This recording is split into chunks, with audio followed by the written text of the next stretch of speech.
নমস্কাৰ বন্ধু বান্ধৱীসকল সকলোকে আমাৰ অন্য এটি ভিডিঅ'ত স্বাগতম জনালোঁ। তো কেইদিনমান আগতে মই আপোনালোকৰ ওচৰত লৈ আহিছিলোঁ এটি নতুন জব আপডেট আৰু জবটো আছিলে DHS আছামৰ তৰফৰ পৰা। তো আজি আমি সেইটোৰ আবেদন কেনেকৈ কৰিব লাগে সেই সম্পৰ্কে গোটেইখিনি দেখুৱাই যাম। তো তাৰ কাৰণে আমি আমাৰ গুগল ক্ৰম ব্ৰাউজাৰখন অ'পেন কৰিম ডেস্কটপ অথবা মোবাইলত। তাৰপিছত ইয়াৰ চাৰ্চ বাৰত আমি টাইপ কৰিম জব আছাম লিখি আমি টাইপ কৰিম। তাৰপিছত চাৰ্চ কৰিব লাগিব। সাৰ্চ কৰাৰ পিছত এনেকুৱা ইণ্টাৰফেচ আমাৰ ওচৰত ওলাই আহিব। তাৰে যিটো ফাৰ্ষ্ট লিংক jobassam.in তাতে আমি ক্লিক কৰিম। তাত ক্লিক কৰি অলপমান ৱেইট কৰিব লাগিব। তাৰপিছত এনেকুৱা ধৰণৰ এটা ইণ্টাৰফেচ আমাৰ ওচৰত ওলাই আহিব।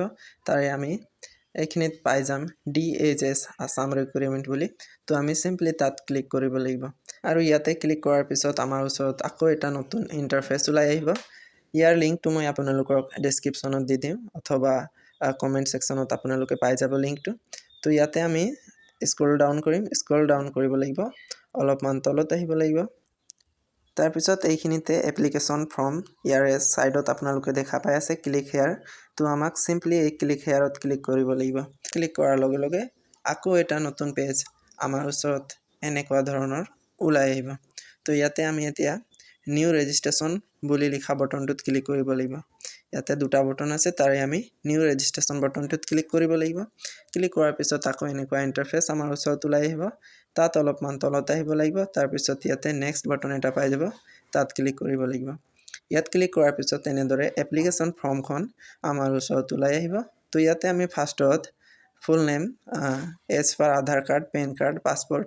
তো আধাৰ কাৰ্ড বা পেন কাৰ্ডত থকা যিটো আপোনাৰ নাম আছে কেণ্ডিডেটজনৰ ইয়াতে আপোনালোকক ফিল কৰিব লাগিব। তো তাৰ কাৰণে আমি তাত ক্লিক কৰি ফিল কৰিম। নেক্সট ফাদাৰ নেম দিব লাগিব, তাৰপিছত মাদাৰ নেম, তাৰপিছত ইয়াতে কেণ্ডিডেট ছাপোজ নেম যদি ছাপোজ আছে ইয়াতে লিখিব, যদি নাই থাকিব দিব। তাৰপিছত কেণ্ডিডেট ডেট অফ বাৰ্থ। তো ইয়াতে ডেট অফ বাৰ্থত আমি ক্লিক কৰাৰ পিছত এনেকৈ কেলেণ্ডাৰ ওলাই আহিব। তো চনকেইটা এনেকৈ আমি চিলেক্ট কৰিম, তাৰপিছত মাহটো চিলেক্ট কৰিব লাগিব। তাৰপিছত তাৰিখটো আমি এনেদৰে চিলেক্ট কৰি দিব লাগিব। তাৰপিছত জেণ্ডাৰ ইয়াতে মেল ফিমেল ট্ৰান্সজেণ্ডাৰ এনেকৈ চিলেক্ট কৰিব লাগিব, টিক কৰিব লাগিব এইখিনিতে। যদি ফিমেল হয় ফিমেলত এনেকৈ টিক কৰিব। তাৰপিছত ইয়াতে আমি এড্ৰেছটো টাইপ কৰিব লাগিব। তাৰ কাৰণে ভিলেজটো ফাৰ্ষ্টত আপুনি লিখি ল'ব, তাৰপিছত পোষ্ট অফিচ, তাৰপিছত পুলিচ ষ্টেচন দি দিব, তাৰপিছত চিটিটো ইয়াতে আপোনাক টাইপ কৰিব লাগিব চিটিত। তাৰপিছত এইটো টাইপ কৰাৰ পিছত আমি ডিষ্ট্ৰিক্টটো ইয়াতে চিলেক্ট কৰিব লাগিব। তাত ক্লিক কৰি আমি লিষ্টৰ পৰা চিলেক্ট কৰিব লাগিব। তাৰপিছত আহিলে ষ্টেট, ইয়াতে ষ্টেটটো চেম তেনেকৈ চিলেক্ট কৰিব লাগিব লিষ্টৰ পৰা। এইটো হোৱাৰ পিছত অলপমান তলত আহিম, এইখিনিত পিনক'ড, ইয়াতে আমি পিনক'ডটো টাইপ কৰিব লাগিব ক্লিক কৰি। তাৰপিছত পাৰ্মানেণ্ট এড্ৰেছ আৰু কৰেছপণ্ডেঞ্চ এড্ৰেছ যদি একেই থাকে ইয়াতে আমি টিক কৰিম। টিক কৰাৰ লগে লগে গোটেইখিনি ইয়াতে ওলাই আহিব যিখিনি ফিল কৰিছিলে। তাৰপিছত অলপমান তলত আহিম, ইয়াতে মোবাইল নম্বৰ অফ দ্য কেণ্ডিডেটজনৰ মোবাইল নম্বৰ লাগিব। তাৰপিছত মোবাইল নম্বৰটো ফিল কৰাৰ পিছত চেণ্ড OTPত ক্লিক কৰিব লাগিব। চেণ্ড OTPত ক্লিক কৰাৰ লগে লগে আমাৰ মোবাইল নম্বৰটোত এটা OTP আহিব, সেইটো ইয়াতে আমি টাইপ কৰিব লাগিব। টাইপ কৰাৰ পিছত ভেৰিফাইড ক্লিক কৰিম। ভেৰিফাইড ক্লিক কৰাৰ লগে লগে এইখিনিতে আপোনালোকক দেখাব যে মোবাইল নাম্বাৰ ভেৰিফাইড বুলি এটা লিখা থাকিব। সেইটো হোৱাৰ পিছত আমি ইয়াতে অল্টাৰনেট মোবাইল নম্বৰটো দিব লাগিব, তাৰপিছত ইমেইল এড্ৰেছ দিব লাগিব। তাৰপিছত আহিল নেশ্যনেলিটি অফ কেণ্ডিডেট, ইয়াতে ইণ্ডিয়ান হয় গতিকে ইণ্ডিয়ান থাকিব। তাৰপিছত ফিজিকেল যদি কিবা আছে ইয়াতে যদি নাই না বুলি টাইপ কৰিব, নেক্সটটো যদি নাই না বুলি টাইপ কৰি দিব, যদি থাকে তেন্তে আপোনালোকে লিখিব লাগিব। তাৰপিছত আহিলে কেটেগৰী অফ কেণ্ডিডেট, এতিয়া কোনটো কেটেগৰীৰ হয় SC OBC ST নেকি, তো তাতে আপুনি টিক কৰিব কোনটো হয়। তাৰপিছত টিক কৰাৰ লগে লগে ছাব কেটেগৰীটো ওলাই আহিব। ইয়াতে আমি ছাব কেটেগৰীটো এই দুটাৰ ভিতৰত চিলেক্ট কৰিব। তাৰপিছত সুধিছে যে ফিজিকেল চেলেঞ্জ বা দিব্যাংগ হয় নেকি, যদি হয় য়েছ, যদি নাই ন'। তাৰপিছত ইয়াতে আপোনালোকৰ পাৰ্মানেণ্ট ৰেচিডেণ্টটো আছাম হয় নে নহয় সুধিছে, ইয়াতে টিক কৰিব লাগিব। তাৰপিছত অলপমান তলত ইয়াতে আপোনালোকক সুধিছে আপুনি নন টেকনিকেল পোষ্টৰ বাবে এপ্লাই কৰিব নেকি, তো ইয়াতে আমি য়েছ কৰিম। য়েছ কৰাৰ লগে লগে এনেদৰে আমাৰ ওচৰত পোষ্টৰ নেমখিনি ওলাই আহিব। তো কোনকেইটা পোষ্টত আপোনালোকে এপ্লাই কৰিব বিচাৰে চেম তাৰ ওচৰত থকা বক্সটোত এনেদৰে টিক কৰি যাব লাগিব। যদি তিনিটাতে এপ্লাই কৰিব বিচাৰে এটাকৈ তিনিটাতে আপোনালোকক টিক কৰিব লাগিব। টিক কৰাৰ পিছত আমি অলপমান তলত আহিম, ইয়াতে আপোনালোকৰ এডুকেশ্যন কোৱালিফিকেশ্যনখিনি এণ্টাৰ কৰিব লাগিব। তো ইয়াতে আমাৰ ফাৰ্ষ্টৰটো হৈছে মেট্ৰিকৰ, তাৰ কাৰণে ফাৰ্ষ্টত মাৰ্ক অফ 10 ইয়াত কিমান পাইছিলে আৰু মাৰ্ক আউট অফ কিমানৰ ভিতৰত আৰু পাৰ্চেণ্টেজ কিমান আৰু ইয়াতে ডেট ইয়েৰ অফ পাছিং ইয়াতে ডেটখিনি দি দিব। তাৰপিছত কোনটো ইনষ্টিটিউট বা ইউনিভাৰ্চিটিৰ পৰা সেইটো দিব লাগিব। তাৰপিছত 12ৰ কোনটো আপোনাৰ ষ্ট্ৰীম আছিলে সেইটো চিলেক্ট কৰিব। তাৰপিছত ইয়াতো কিমান পাইছিলে অফ 10 মাৰ্কটো দিব। তাৰপিছত কিমানৰ ভিতৰত পাইছিলে টাইপ কৰিব। তাৰপিছত পাৰ্চেণ্টেজ ইয়াতো ডেট। তাৰপিছত এইখিনিত ইনষ্টিটিউশ্যনৰ নাম বা বৰ্ডৰ। তাৰপিছত আহিলে গ্ৰেজুৱেশ্যন কোনটো ষ্ট্ৰীম আছিলে ইয়াৰ পৰা চিলেক্ট কৰিব। ইয়াত কিমান নম্বৰ পাইছিলে সেইটো দিব। তাৰপিছত কিমান নম্বৰৰ ভিতৰত সেইটো। তাৰপিছত ইয়াতে পাৰ্চেণ্টেজ ইয়াতে ডেটখিনি দিব। তাৰপিছত বৰ্ড বা ইউনিভাৰ্চিটিৰ নামটো ইয়াতে টাইপ কৰিব।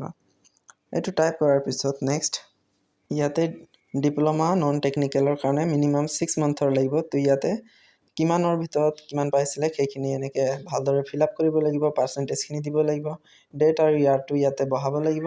তাৰপিছত কোনটো বৰ্ড বা কোনটো ইনষ্টিটিউটৰ পৰা সেইটো দিব লাগিব। ইয়াৰ পিছত ইয়াতে সুধিছে যে এইটো এডভাৰটাইজমেণ্টৰ বাবে আপোনাৰ কম্পিউটাৰ চাৰ্টিফিকেট আছে নেকি, য়েছ দিব লাগিব। তাৰপিছত ইয়াতে এমপ্লয়মেণ্ট আছে নেকি সেইটো সোধা হৈছে, টিক কৰিব লাগিব। তাৰপিছত আহিলে আপলোড ফটোগ্ৰাফ এণ্ড ছিগনেচাৰ। ইয়াতে আপোনালোকৰ পাছপৰ্ট চাইজৰ ফটো আৰু ছিগনেচাৰটো আপলোড কৰিব লাগিব।